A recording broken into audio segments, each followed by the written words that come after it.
कहाँ किसी की हमायत में मारा जाऊंगा।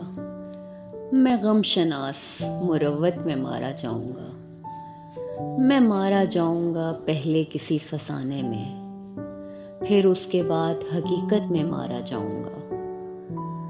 मेरा ये खून मेरे दुश्मनों के सर होगा। मैं दोस्तों की हिरासत में मारा जाऊंगा।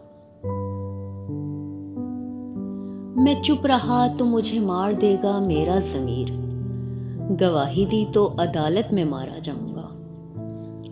हिस्स में बांट रहे हैं मुझे मेरे अहबाब। मैं कारोबार शराकत में मारा जाऊंगा।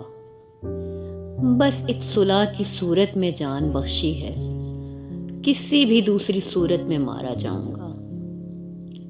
नहीं मरूंगा किसी जंग में, ये सोच लिया। मैं अब की बार मोहब्बत में मारा जाऊंगा। मैं अब की बार मोहब्बत में मारा जाऊंगा।